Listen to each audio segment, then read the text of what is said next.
o presidente da República foi flagrado cometendo uma série de crimes.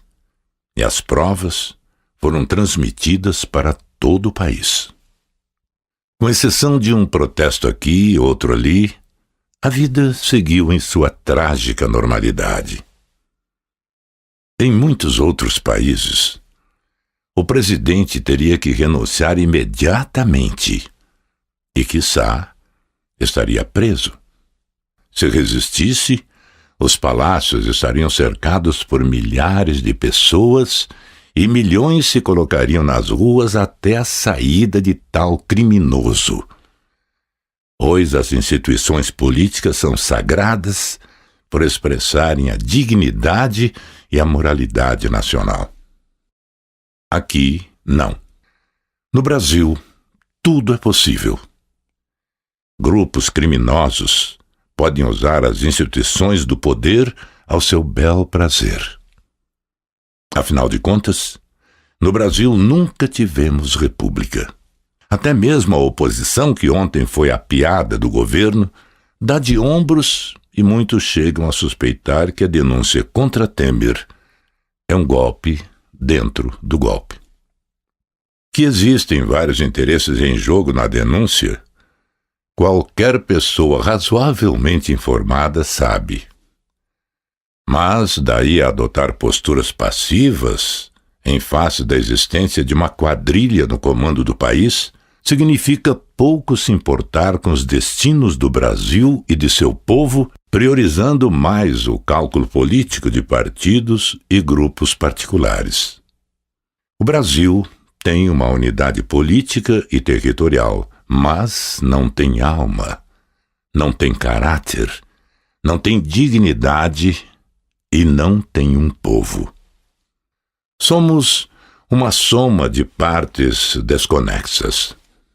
A unidade política e territorial foi alcançada às custas da violência dos poderosos, dos colonizadores, dos bandeirantes, dos escravocratas do Império, dos coronéis da Primeira República, dos industriais que amalgamaram as paredes de suas empresas com o suor e o sangue dos trabalhadores, com a miséria e a degradação servil dos lavradores pobres. A nossa alma, a alma brasileira, foi ganhando duas texturas: submissão e indiferença. Índios foram massacrados, escravos foram mortos e açoitados, a dissidência foi dizimada. As lutas sociais foram tratadas com baionetas, cacetetes e balas. A nossa alma, a alma brasileira, foi ganhando duas texturas: submissão e indiferença. Não temos valores, não temos vínculos societários, não temos costumes que amalgamam o nosso caráter e somos o povo dentre todas as Américas que tem o menor índice de confiabilidade interpessoal, como mostram várias pesquisas. Na trágica normalidade da nossa história, não nos revoltamos contra o nosso dominador colonial. Ele nos concedeu a independência como obra de sua graça. Não fizemos uma guerra civil contra os escravocratas e não fizemos uma revolução republicana. A dor e os cadáveres foram se amontoando ao longo dos tempos e o verde de nossas florestas foi se tingindo com o sangue dos mais fracos, dos deserdados.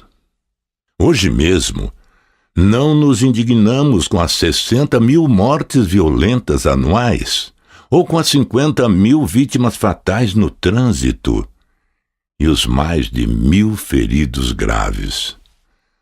Não nos importamos com as mortes dos jovens pobres e negros das periferias e com a assustadora violência contra as mulheres. Tudo é normal, tragicamente normal. Quando nós, os de baixo, chegamos ao poder, sentamos à mesa dos nossos inimigos. Brindamos, comemoramos e libamos com eles.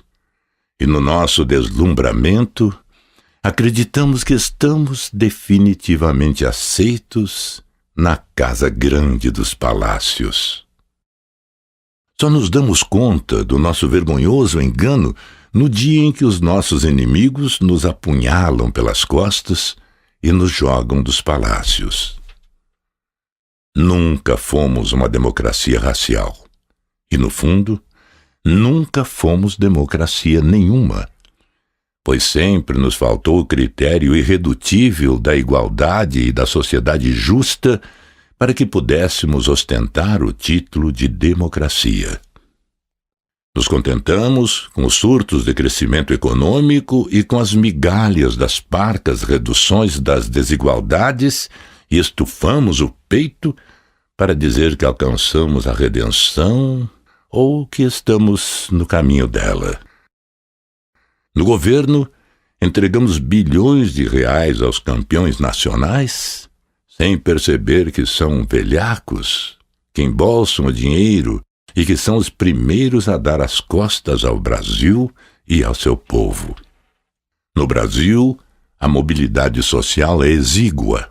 As estratificações sociais são abissais e não somos capazes de transformar essas diferenças em lutas radicais, em insurreições, em revoltas. Preferimos sentar à mesa dos nossos inimigos e negociar com eles de forma subalterna. Aceitamos os pactos dos privilégios dos de cima e, em nome da tese imoral de que os fins justificam os meios, nos corrompemos como todos e aceitamos o assalto sistemático do capital aos recursos públicos, aos orçamentos, aos fundos públicos, aos recursos subsidiados e ainda aliviamos os ricos e penalizamos os pobres em termos tributários. Quando percebemos os nossos enganos, nos indignamos mais com palavras jogadas ao vento do que com atitudes e lutas. Boa parte das nossas lutas não passam de piqueniques cívicos nas avenidas das grandes cidades. E em nome de tudo isto, das auto-justificativas para os nossos enganos, sentimos um alívio na consciência, rejeitamos os sentimentos de culpa, mas não somos capazes de perceber que não temos alma, não temos caráter, não temos moral e não temos coragem. Da mesma forma que aceitamos as chacinas, os massacres nos presídios, a violência policial nos morros e nas favelas, aceitamos passivamente a destruição da educação, da saúde, da ciência e da pesquisa. Aceitamos que o povo seja uma massa ignara e sem cultura, sem civilidade e sem civilização. Continuamos sendo um povo abastardado.